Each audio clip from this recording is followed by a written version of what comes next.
फतेह। गुरुद्वारा श्री पंजोखरा साहिब विखे चल रहे सालाना जोड़ मेले दे विच साडे किसान आगू सरदार गुरनाम सिंह जी झड़ूनी दे इस गुरुद्वारा साहिब विखे जोड़ मेले विच पुजण ते मैं अपने समुचे स्टाफ असीं श्रोमणी गुरुद्वारा प्रबंधक कमेटी ਅਤੇ ਉਹਨਾਂ ਦੇ ਸਤਿਕਾਰਯੋਗ ਪ੍ਰਧਾਨ ਸਾਹਿਬ ਬੀਬੀ ਜਗੀਰ ਕੌਰ ਵੱਲੋਂ ਜੀ ਆਇਆਂ ਆਖਦਾ।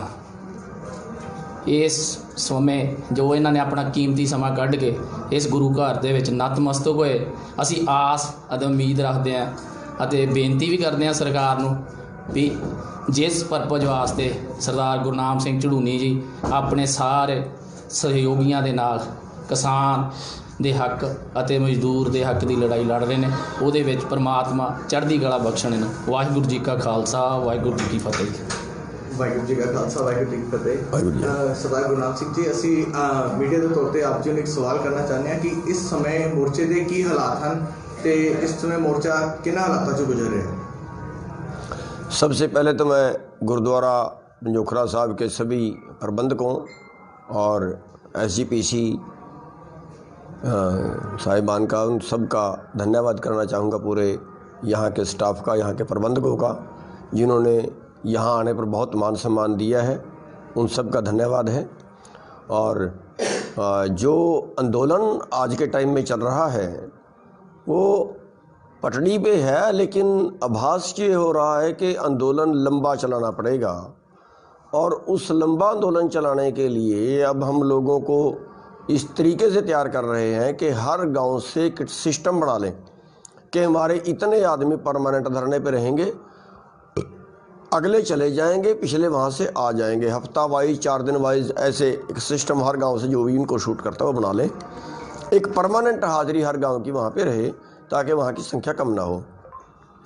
और आगे फसल का टाइम है, सरकार शायद ये सोच रही है कि फसल का टाइम है, शायद किसान चला जाएगा और वो वाकई हमारे काम का टाइम भी होता है।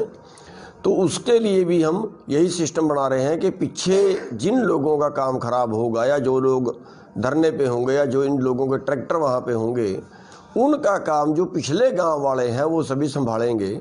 और दूसरा इसमें हम ये कर रहे हैं कि जो हमारे दलित भाई हैं, SC BC वाले भाई हैं, उन सब को साथ में जोड़ रहे हैं। और तीसरा काम हम इसमें ये कर रहे हैं कि अब हरियाणा पंजाब में तो अच्छी जागृति है, इसके जो बाहर वाले प्रदेश हैं तो उनमें हम ज़्यादा पंचायतें शुरू करेंगे, उनमें ज़्यादा पंचायतें रखेंगे, पूरे देश में इस आंदोलन को फैलाएंगे। और जहाँ चुनाव हैं वहाँ भी हम प्रयास करेंगे कि वहाँ जाके हम वहाँ के लोगों को जागृत करें कि बीजेपी जिस नीति से चल रही है ये नीति आम लोगों के पक्ष में नहीं है, ये केवल कारपोरेट को पालने की नीति है और इससे देश भुखमरी पे पहुंचेगा। तो वहाँ जाके भी हम उन लोगों से अपील करेंगे कि बीजेपी को वोट ना दें, बाकी किसी को भी वोट दें। तो ये हमारे इस तरीके से हम आगे इस आंदोलन को लड़ेंगे। एक छोटा सा सवाल हो रहा है जी कि 26 जनवरी तो बाद गोदी मीडिया वालों, मैं साफ तौर पर कहूँगा कि गोदी मीडिया वालों ਜਿਹੜਾ ਇਹ ਮੋਰਚਾ ਹੈਗਾ ਉਹ ਸਿੱਖ ਵਿਦ ਗਵਰਨਮੈਂਟ ਦੇ ਨਾਲ ਦਿਖਾਇਆ ਜਾ ਰਿਹਾ ਹੈ। ਸਿੱਖਾਂ ਨੂੰ ਇੱਕ ਮੀਡੀਆ ਦੇ ਉੱਤੇ, ਮੈਂ ਨਹੀਂ ਕਹਾਂਗਾ ਸਰਕਾਰੀ ਤੌਰ ਤੇ, ਮੀਡੀਆ ਦੇ ਉੱਤੇ ਟਾਰਗੇਟ ਕਰਕੇ ਉਹਨਾਂ ਨੂੰ ਨਿਸ਼ਾਨਾ ਬਣਾਇਆ ਜਾ ਰਿਹਾ ਤੇ ਉਹਨਾਂ ਦੇ ਖਿਲਾਫ, ਕਈਆਂ ਦੇ ਖਿਲਾਫ ਕੇਸ ਵੀ ਪਾਏ ਜਾ ਰਹੇ ਹਨ। ਪਿੱਛੇ ਹੀ ਘਟਨਾ ਵਾਪਰੀ ਹੈ ਕਿ ਇੱਕ ਸਿੱਖ ਦੇ ਕੋਲੋਂ 2 ਤਲਵਾਰਾਂ ਨਿਕਲੀਆਂ, ਜਦਕਿ ਹਰ ਸਿੱਖ ਦੇ ਘਰ ਆਪਣੀ ਰੱਖਿਆ ਵਾਸਤੇ ਤਲਵਾਰਾਂ ਹੁੰਦੀਆਂ ਹਨ। ਤੇ ਉਹਦੇ ਉੱਤੇ ਆਪ ਜੀ ਵੱਲੋਂ ਕੀ ਕਹਿਣਾ ਚਾਹੁੰਦੇ? देखिए, इसको अकेले सिखों का भी क्या कहें, इन्होंने तो बहुत कुछ कर दिया है। पत्रकारों को पकड़ा गया, पिटा गया, मुकदमे बनाए गए। जो कर्मचारी थे उन लोगों ने हमारे पक्ष में कुछ बोल दिया तो डिसमिस करके घर बैठा दिए गए। हरियाणा के कई कर्मचारी घर बैठा दिए गए। किसी ने ट्वीट किया, उस ट्वीट करने के ऊपर ही उस पर मुकदमा दर्ज कर दिए गए हैं। और हिंदू सिख बनाने की कोशिश की गई, इन्होंने तो कर दिया था। अगर उसकी फ़ोटो है अमित शाह से और मोदी जी से ना मिलें, अगर हमारे पास ये काउंटर करने का तरीका ना हो तो इन्होंने तो बट्टे मरवा दिए थे बीजेपी वालों से करनाल में, तो वो भी इन्होंने खड़ा करके देख लिया। हरियाणा पंजाब का मुद्दा इन्होंने खड़ा करके देख लिया, अब इनको SYL याद आ गई। तो इस तरीके से ये कर रहे हैं। और ये जो पार्टी है ये एक तरह से फूट डालने वाली पार्टी या दंगे करवाने वाली पार्टी कह लीजिए, हिंदू मुसलमान के नाम पे भड़काते हैं। जातिवाद के नाम पे, जाट नॉन जाट के नाम पे इन्होंने करवाया, दूसरे स्टेटों में दूसरी जातियों के नाम से करवाया, हिंदू मुसलमान के नाम से करवाया।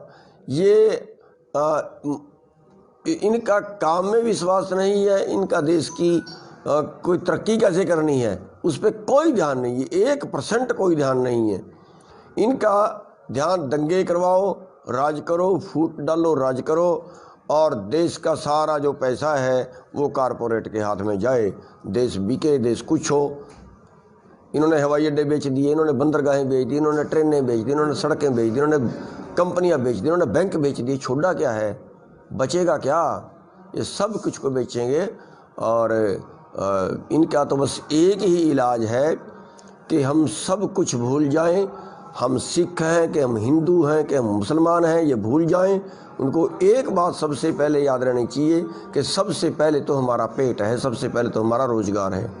और ये पूरे देश को, ये केवल किसान आंदोलन नहीं है, किसानों के अलावा किसान तो आधा अपना पैदा करता है, आधा मोल खरीदता है, और जो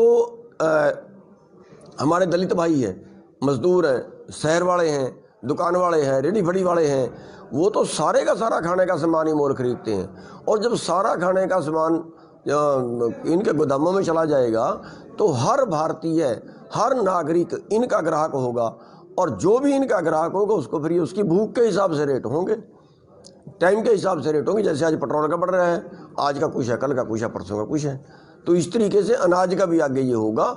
और अनाज, भोजन जो है, भोजन कभी व्यापार नहीं होता, इन्होंने भोजन का भी व्यापार कर दिया है।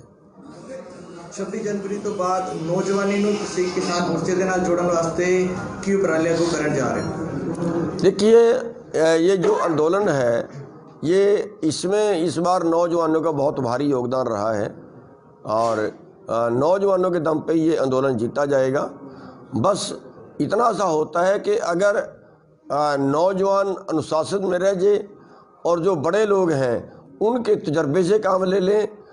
मतलब जवानी में जोर होता है लड़ने का, और बुढ़ापे का जो है वो तजर्बा होता है, तजर्बा होता है। बिना तजर्बे के आंदोलन नहीं लड़ा जाता, बिना जोर के आंदोलन नहीं लड़ा जाता। लड़ाई में सारी चीज़ें काम करती हैं। अब इनका सबका तालमेल बने, सबका तालमेल बन के फिर लड़ाई हो तो वो लड़ाई कामयाब रहती है। जी।